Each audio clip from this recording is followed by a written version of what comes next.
So our inspiration now comes in the form of an angel. It's actually from Dr. Angel Arnaout. So let me tell you a little something. Dr. Arnaout is a breast surgical oncologist at the Ottawa Hospital and a researcher at the Ottawa Hospital Research Institute. She has been a leading advocate for improving the quality, delivery, and access to care for all breast cancer patients. And Dr. Arnaout has a bit of a story to tell. We welcome you. Thank you. Thanks so much. Good to see you again.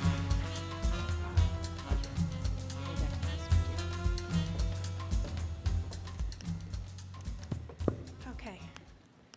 I don't know why I'm nervous. I do this every single day. But I guess I just want to share with you my passion in life.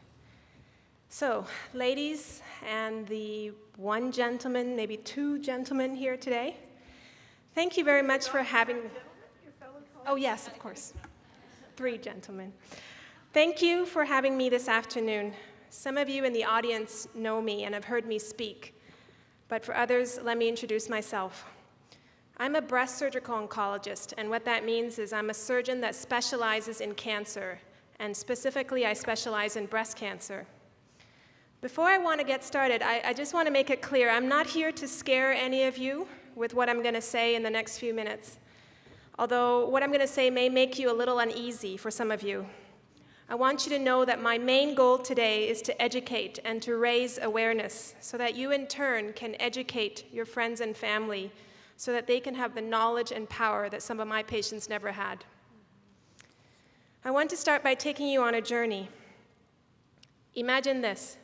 You're a busy working professional and a mother of 2 beautiful young girls, ages 4 and 8. You work long, hard hours because you are so dedicated to your family and doing the best you can at your career. Everybody depends on you. The Ontario Breast Screening Program and your family doctor has been trying to call you for the last 6 weeks to try and schedule you for a mammogram that you're due for. You hear these messages on your machine or your voicemail, but somehow you never are able to call them back because there just doesn't seem to be enough hours in the day. One day, your colleague at work just casually walks by and starts talking about a friend of hers who's been diagnosed with breast cancer recently and has had a bilateral mastectomy. They told that friend that she had cancer spread to her other organs and that she needed to go through chemotherapy. Your colleague says, "I can't believe this. She's so young. She's so healthy. She jogged every single day of her life, even through those horrible, horrible Ottawa harsh winters. And she never allowed herself to eat any carbs." So you're thinking, maybe I should go for that mammogram. I don't have time for this, though. I don't have time to deal with this mammogram thing right now. I have too much going on in my life. So it bugs you for a few more weeks, and eventually you decide to get it done. It's no big deal. Let's just get it over with. Maybe they'll stop calling me, finally. So you get it done. 1 or 2 weeks pass, and you don't hear anything. Surely by now, if nobody called me, it's probably okay. So you've actually started to forget about it. Until one day, after a usual day of long, hard work, you get home late at night, and you check your messages, and then you hear, "Mrs. Smith, this is the Ottawa Hospital calling. We'd like to call you to schedule your appointment for your upcoming breast biopsy." What? Breast biopsy? Surely this is a mistake. I'll call first thing in the morning and straighten out this whole mess. They're probably talking about somebody else. Of course, the next morning, it's not a mistake. The radiologist has reviewed your mammogram and saw an abnormality that was suspicious for cancer. Oh my God, oh my God, oh my God. The reality is now kicking in. What if I have breast cancer? I can't have breast cancer. I can't afford to have breast cancer, not now. My girls are so young, they need me. My husband needs me. Oh my God, I'm going to die. I want to see my girls grow up. I am supposed to plan their wedding. I'm supposed to be having grandchildren. What if I have the breast cancer gene like Angelina Jolie? I really, really don't want to lose my breasts. What if I pass this on to my girls? They don't deserve this. They didn't do anything wrong. Will I need chemo? Will I lose your hair? Oh my God, I will have no hair and no breasts. My husband will leave me. Where am I going to get treatment? How do I know which doctor to see? How long is it going to take? What's going to happen to my career? How long do I take off? All of these questions are running through every single woman's mind as they get a mammogram and they get called back. So ladies and gentlemen, unfortunately the story I've just told you, the story of practically every single breast cancer patient that I've had the privilege of treating in the last few years. So ladies, I ask you this. When are you going to start putting yourself ahead of others? Think for a second. Where do you fall in the scale of priorities in your life? Okay, I told you I'm a breast cancer specialist, so let's just start with the big picture stuff first. There's no doubt that breast cancer is a devastating disease, and there probably isn't a single person in this room who hasn't been touched by it in some way. The average woman has a 1 in 8 chance of getting breast cancer at some point in their life. It's that common. So there are 250 of you in this room. That means 30 of you will get breast cancer sometime in your life. Ladies, look around you. Who will it be?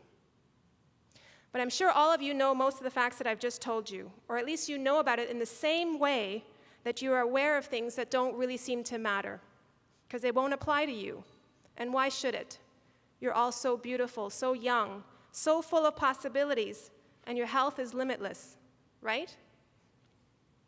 Well, there's some of you in this audience that have been diagnosed, unfortunately, with breast cancer, and I recognize some of you lovely ladies because you're my patients. And I can tell you that if you ask my patients, even as close to as 1 year before they got the diagnosis, breast cancer never really registered in the radar. And some of you are still thinking, what does that mean? This is not going to happen to me. Yet I am standing in front of you today telling you about the 22-year-old university student that I saw last week who spilled coffee on her chest accidentally while she was studying for her exams and found a lump. Or the 39-year-old girl the week before that who had been trying so hard to get pregnant, finally, and then found a lump and now has to decide whether the chemotherapy that is needed to save her life is going to affect the baby in her tummy. Or the CEO of a prestigious company who recently just got promoted after working so hard for so many years to get where she wants to be, and now has to put her career on hold. Unfortunately, I'm here to tell you that cancer does not discriminate. It doesn't care if you're young or old, rich or poor, if you're a good or bad person, if you're a prominent member of society. Nobody is too good to get breast cancer. Nobody's too good to get cancer at all, and nobody deserves to get breast cancer or any kind of cancer. So I'm going to ask you ladies one more time. When are you going to put yourself first? The truth is that being a good wife and a mother, daughter, or sister means that if you don't take care of yourself, you're not only no good to yourself, but in the long run, you're no good to others around you. And ultimately, you end up harming others in your life, especially your loved ones. So ladies, it's time to invest in yourself, first, foremost, and always. Today, I'm here not only to honor those already grappling with women's cancers at every stage, but I'm here to raise awareness, to further the amazing life-saving cancer research that is already happening at the Ottawa Hospital, and the training of brilliant life-saving specialists in the prevention, diagnosis, and treatment of all women's cancers. Our mission at the hospital is to protect women from cancer, to help those who are affected, not to be afraid, because we will be there for you every step of the way. And above all, our mission at the hospital is to give all women with cancer the experience of victory. It's been my absolute pleasure and privilege to take care of breast cancer patients every single day of my life for the last several years. I know that I have, and certainly all the doctors that you have seen on this stage today have found our calling in life. I will tell you that for myself and all the doctors you saw here today, we have made it our personal goal to dedicate our lives to learning everything we can about women's cancers so that we can help women fight. So I've told you about our purpose in life, our calling. But today isn't about me or it isn't about us. It's about you. Let me ask you this. What is the purpose of you being here today? What is the purpose of your life today, right now, at this time? Are you here today because it is time? Because it is time to take charge of your life, to put yourself as priority, to be proactive, and to invest in your future and the future of your daughters, the future of your loved ones? Are you here today because you want to be the hero in your life and not the victim? Because you refuse to be the victim in your life or somebody else's life? So I conclude with this. In this beautiful sunny afternoon in Ottawa in June, in this beautiful event amongst you beautiful ladies, I'm going to say, let's defeat women's cancers together, for we are stronger together. Let's invest in the knowledge and the power to outsmart this disease. Together, we can realize a future without cancer. Thank you. Thank you. Wonderful. Just wonderful. Now stay here with me.